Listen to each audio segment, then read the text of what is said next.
নামাজে সিজদায় পা উঠে গেলে নাকি নামাজ ভঙ্গ হয়ে যায়, এ ব্যাপারে সুন্নাহ কি বলে, ইসলাম কি বলে? নামাজের মধ্যে 7টা অঙ্গ সিজদার সময় মাটি বা ফ্লোরের সাথে লেগে থাকতে হয়। নবী সাল্লাল্লাহু আলাইহি ওয়াসাল্লাম বলেছেন, উমিরতু আন আসজুদা আলা সাবআতি আযুমিন, 7টি অঙ্গ, শক্ত অঙ্গ, হাড়, এগুলোর উপরে সিজদা করতে আমাকে নির্দেশ করা হয়েছে। এর ভিতরে কপাল এবং নাক, 2 হাত, 2 হাঁটু এবং 2 পায়ের আঙ্গুল, এইগুলোর উপরে, এই কয়েকটার উপরে আপনার সিজদা করতে বলা হয়েছে। ধরেন নাক আর কপাল দুটাকে একটা যদি ধরেন তাহলে 2 হাত, তাহলে 3টা হলো, 2 হাঁটু 5টা হলো, আর 2 পায়ের আঙ্গুলগুলো 7টা হলো। 7টা অঙ্গের উপরে কি করতে বলা হয়েছে? সিজদা করতে বলা হয়েছে। এই 7 অঙ্গের কোনোটি যদি সিজদায় একেবারে টাচ না থাকে, আনটাচ থাকে, তাহলে সিজদা হবে না, আবার পড়তে হবে নামাজ, বা এই ওয়াজিব তরক হয়ে গেল। অতএব তার জন্য আপনার করণীয় করতে হবে। তাহলে বোঝা গেল যে যদি কেউ নামাজের মধ্যে একেবারে আঙ্গুল মাটিতে একবারও লাগাই নাই পুরো সিজদাতে, তাহলে তার সিজদা হয় নাই। বাট কেউ লাগাইছে কিন্তু হঠাৎ করে একটু উঠে গেছে, আবার সে লাগাই ফেলছে, এতে কোনো অসুবিধা হবে না ইনশাআল্লাহ। এরপরে প্রশ্ন হলো, সম্মান প্রদর্শন করতে গিয়ে হিন্দুদেরকে সালাম অথবা আদাব বলা যাবে কিনা? অন্য ধর্মাবলম্বী ভাই বোন যারা আছেন তাদের প্রতিও সম্মান দেখাতে হবে, এটা ইসলামের শিক্ষা। নবী করিম সাল্লাল্লাহু আলাইহি ওয়াসাল্লাম, একজন ইহুদির লাশ নিয়ে যাওয়া হচ্ছে, উনি দাঁড়িয়ে গেছেন। সাহাবীরা বললেন যে আপনি ইহুদির লাশ নিয়ে যাচ্ছে, সবাই লাশের পিছনে পিছনে যায়, দাঁড়ায়, তো আপনি তাকে সম্মান করলেন বা দাঁড়ালেন বা কিছু, তার লাশটার কারণে, ইহুদি তো লোকটা। তখন নবী করিম সাল্লাল্লাহু আলাইহি ওয়াসাল্লাম বললেন, সে মানুষ, অতএব হয়তো তার সামাজিক অবস্থান বা অন্য কিছু, আর কিছু না হোক, তিনি একজন মানুষ ছিলেন, সমাজের একজন বাসিন্দা ছিলেন, অতএব তার প্রতি শ্রদ্ধা সম্মান প্রদর্শন হতেই পারে, হওয়াই উচিত।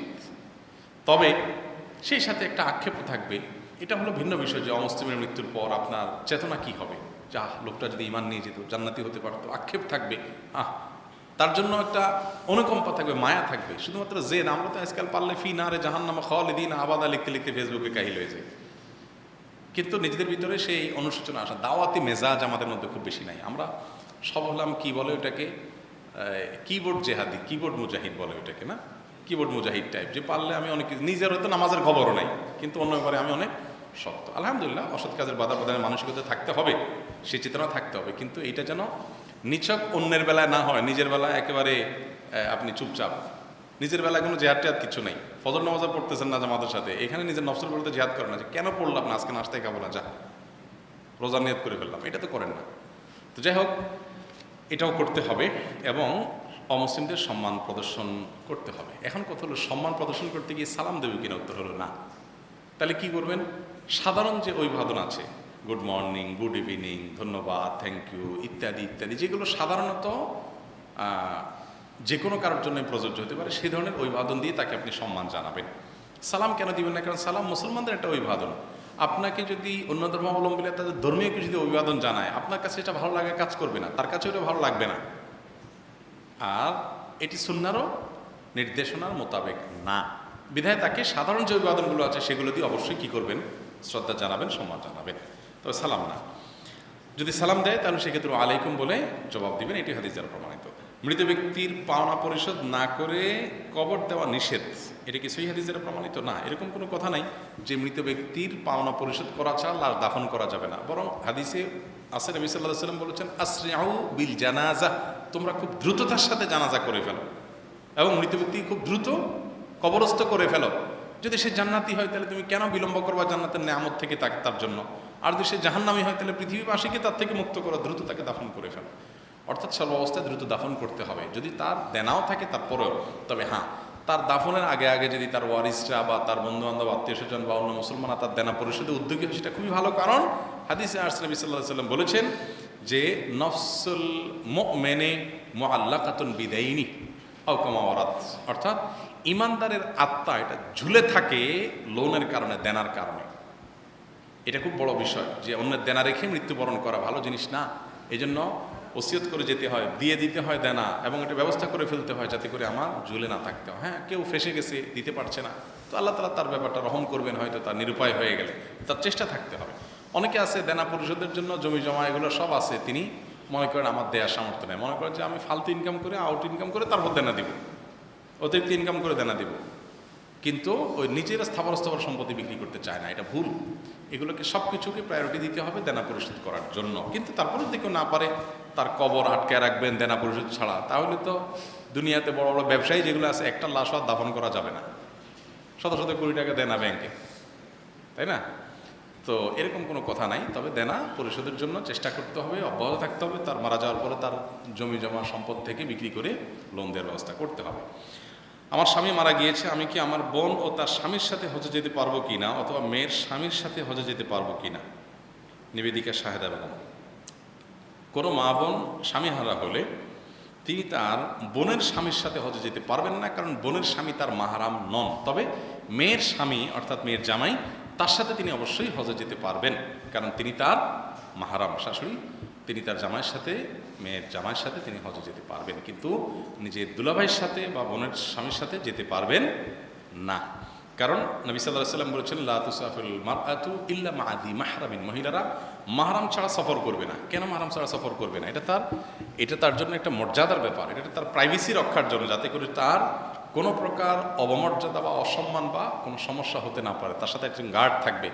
যেরকম মহামান্য প্রেসিডেন্ট যদি চায় যে আজকে আমি কারণ বাজারে গিয়া নিজের মন মতো একটু মন খুলে বাজার করব, কি বলেন, সুযোগ আছে? জীবনেও নেই। উনি যতই বলুক যে আমি প্রেসিডেন্ট, আমি নির্দেশ করছি সব সরে যাও, দিবে কেউ? জীবনেও না। বলবে আপনি অন্য সব নির্দেশ দেন স্যার, আপনারা একা ছাড়লে আমি শেষ, জীবনও ছাড়া হবে না। তাই এটার মানে কি ওনারা বন্দি করে রাখছে? এটা ওনার মর্যাদার কারণে, তার সেফটির জন্য। ঠিক নারী তিনি মাহারাম ছাড়া সফর করবেন না, এটা জায়েজ নাই।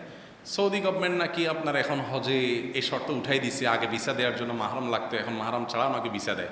সৌদি গভর্নমেন্ট কেন, দুনিয়ার সব গভর্নমেন্ট মিলে যদি আল্লাহর আইনকে উল্টে দেয় তো সেটা উল্টে যাবে না। এটা সৌদি গভর্নমেন্টের ইস্যু না, ইস্যুটা আল্লাহ এবং তার রাসূল সাল্লাল্লাহু আলাইহি ওয়াসাল্লাম। দাড়ি 1 ইঞ্চি ছোট বা সামান্য বড় হলে বড় জামাতে ইমামতি করা যাবে কিনা? বড় জামাত আর ছোট জামাতের সাথে সম্পর্ক নেই ভাই। যদি কেউ ফাঁসিতে মুআলিন হয়, ধরেন দাড়ি চাষে একদম ছোট করে দৃশ্যমান, তাহলে সেক্ষেত্রে এরকম ব্যক্তিকে ইমাম হিসাবে নিযুক্ত করা ঠিক নয়, যেহেতু মানুষের ভক্তির ব্যাপার আছে, দৃশ্যমান একটা খারাপ কাজকে তিনি প্রমোট করছেন সেজন্য। কিন্তু এরকম ব্যক্তির বিষয়ে নামাজ হয়ে যাবে, নামাজ হবে না এমন কোনো বিষয় না। আমার প্রশ্ন, আমার ছেলের বয়স 5.5 বছর, আমার ছেলের ইচ্ছা অনুযায়ী মসজিদে নিয়ে যাই। তার ইচ্ছা হলো মুয়াজ্জিনের ডানে অথবা বামে বসবে। মুসল্লিরা বলে সাইডে যান, মুয়াজ্জিন বলে আদবের বরখেলাপ হয়, তাহলে কি ছোট মানুষের প্রথম কাতারে যেতে পারবে না? এবং অধিকার নাই? আপনার কাছ থেকে দলিল নিতে চাই। ধন্যবাদ ভাই। বাচ্চাদের জামাতের ক্ষেত্রে তারা মূলত পেছনে দাঁড়াবে, এটি হলো মূল। অ্যাডাল্ট পুরুষরা দাঁড়াবেন, এরপরে থাকলে মহিলারা পর্দার অপর প্রান্তে দাঁড়াবেন, তাদের পেছনে বাচ্চারা দাঁড়াবে, এটা হলো মূল মাসআলা। কিন্তু দিন যত যাচ্ছে বাচ্চারা আস্তে আস্তে আস্তে আস্তে তাদের নড়াচড়ার পরিমাণ বেড়ে গেছে। তো এই নড়াচড়া অর্থাৎ দুষ্টুমি, এটার পরিমাণ বাড়তে বাড়তে এখন এমন পর্যায়ে গেছে যে সব বাচ্চাদেরকে যদি পিছনে দেওয়া হয়, তাহলে পিছনে একটা ছোটোখাটো ইউক্রেন রাশিয়া যুদ্ধ হয়ে যাবে। একটা করে যুদ্ধ বা বরং একাধিক যুদ্ধ ডানে বামে ঠুসঠাস হবে, এটা হলো বাস্তবতা। এই জন্য সারা দুনিয়ার ওলামা একরাম এখন একমত যে এই দুষ্টুমি বন্ধের জন্য হলেও বাচ্চাদেরকে কাতারের ফাঁকে ফাঁকে অভিভাবকদের সাথে দাঁড় করানো যেতে পারে, কোনো অসুবিধা নেই। আর এই যে পিছনে দাঁড়ানোর নির্দেশ, ওটা কিন্তু ফরজ ও ওয়াজিব না যে ওটা ছুটে গেলে গুনাহ হয়ে যাবে। অতএব এইটা নিয়ে যদি কেউ বাড়াবাড়ি করেন তিনি ভুল করছেন। বিশেষ করে এই যে বাচ্চার কথা বলা হচ্ছে, যে বাচ্চা নিজে মসজিদে আসতে চায় আবার সামনে দাঁড়াতে চায়, এটা তো লক্ষণ খুব ভালো। যে মুয়াজ্জিন সাহেব তাকে পাশে দাঁড়াতে দিচ্ছে না, বলছে আদবের বরখেলাপ, ওই মুয়াজ্জিন সাহেবের নিজের জানার ঘাটতি আছে, সে অবশ্যই বাচ্চাটাকে পাশে রাখবে। তবে এটা মনে রাখতে, ইমামের ঠিক কাছাকাছি থাকবেন হলো যারা আলিম বা কোরআন হাদিসের নলেজ আছেন তাদের। কারণ হাদিসে আসছে নবী সাল্লাল্লাহু আলাইহি ওয়াসাল্লাম বলেছেন, ওয়ালিয়ালিনি উলুল আহলামি মিনকুম, তোমাদের মধ্যে যারা খুব ভালো জানেন ইলিমওয়ালা তারা আমার কাছে থাকবে, যাতে করে ইমাম সাহেবের ওযু ছুটে গেলে আরেকজনটা ইমাম বানাতে পারে। এখন যদি পিছিয়ে রাইখা যেতে তো হবে না। কিন্তু মুয়াজ্জিনের আশেপাশে, অর্থাৎ একেবারে খুব বেশি সাইডে না, ইমাম সাহেবের খুব কাছাকাছি, এটা রাখাতে দোষের কিছু নাই। মুরব্বীরা অনেক সময় আসে বাচ্চাদেরকে ঠেলতে ঠেলতে ঠেলতে ঠেলতে ওই সাইডে যায় এক এক মুরব্বী এক এক দিকে ধাক্কা দেয়, ফুটবলের মতো ধাক্কা দিতে দিতে বেচারা শেষ পর্যন্ত পিছনে যায় এক তেল আর কী করবো, বাঁদরামি করি। এগুলা দুঃখজনক। সারা বিশ্বের উলামা একরামই এই কারণে বাচ্চাদেরকে বাবার সাথে গার্ডিয়ানের সাথে দাঁড় করানোর সপক্ষে মত দিয়েছেন বিধায় এইটাকে একেবারে পিছনে মনে হয় যে সামনে কাতারের মধ্যে দাঁড়ালে মানে যে নামাজি হবে না, মনে হয় যে ফরজ ওয়াজিব তরক হয়ে যাবে, এটা ভুল। অতএব বিশেষ করে এরকম বাচ্চার যদি অনুভূতি হয় তাকে দিনের ক্ষেত্রে আরও যেন অগ্রসর হয় সেজন্য